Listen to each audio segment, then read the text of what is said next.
ದಿನಗಳಿಂದ ರಾಜ್ಯದಲ್ಲಿ ಮೋಡ ಮುಸುಕಿದ ವಾತಾವರಣ ಮುಂದುವರೆದಿದ್ದು ಭಾರೀ ಮಳೆಯಾಗುವ ಸಾಧ್ಯತೆ ಇದೆ. ಹೀಗೆಂದು ಹವಾಮಾನ ಇಲಾಖೆ ಮುನ್ಸೂಚನೆ ನೀಡಿದೆ.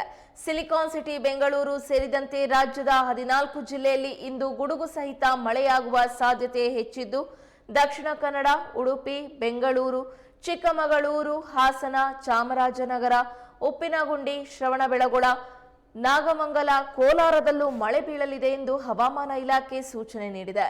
ಮುಂದಿನ 2 ದಿನ ಇದೇ ವಾತಾವರಣ ಮುಂದುವರಿಯಲಿದ್ದು, ನವೆಂಬರ್ 20ರ ಬಳಿಕ ರಾಜ್ಯದಲ್ಲಿ ಒಣ ಹವೆ ಮುಂದುವರಿಯಲಿದೆ ಎಂದು ಇಲಾಖೆ ತಿಳಿಸಿದೆ.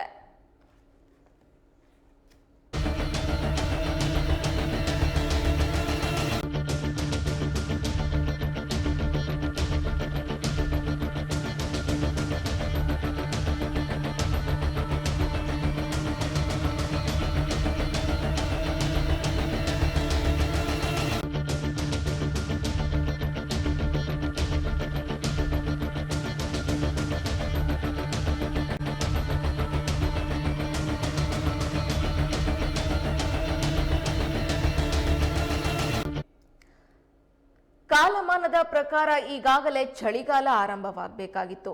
ಆದರೆ ಇನ್ನು ನಮ್ಮ ರಾಜ್ಯದಲ್ಲಿ ಮಳೆಗಾಲವೇ ಮುಗ್ದಿಲ್ಲ. ಕಳೆದ 2 ದಿನಗಳಿಂದ ರಾಜ್ಯದಲ್ಲಿ ಮೋಡ ಮುಸುಕಿದಂತಹ ವಾತಾವರಣ ಮುಂದುವರೆದಿದ್ದು ಭಾರೀ ಮಳೆಯಾಗುವ ಸಾಧ್ಯತೆ ಇದೆ ಎಂದು ಹವಾಮಾನ ಇಲಾಖೆ ಮುನ್ಸೂಚನೆಯನ್ನ ನೀಡಿದೆ. ಅದರಲ್ಲೂ ಕೂಡ ಸಿಲಿಕಾನ್ ಸಿಟಿ ಬೆಂಗಳೂರು ಸೇರಿದಂತೆ ರಾಜ್ಯದ 14 ಜಿಲ್ಲೆಯಲ್ಲಿ ಇಂದು ಗುಡುಗು ಸಹಿತ ಮಳೆಯಾಗುವ ಸಾಧ್ಯತೆ ಹೆಚ್ಚಿದೆ.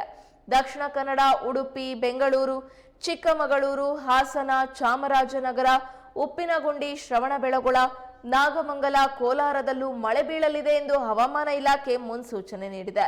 ಮುಂದಿನ 2 ದಿನ ಇದೇ ವಾತಾವರಣ ಮುಂದುವರಿಯಲಿದ್ದು, ನವೆಂಬರ್ 20ರ ಬಳಿಕ ರಾಜ್ಯದಲ್ಲಿ ಒಣ ಹವೆ ಮುಂದುವರಿಯಲಿದೆ ಎಂದು ಇಲಾಖೆ ತಿಳಿಸಿದೆ.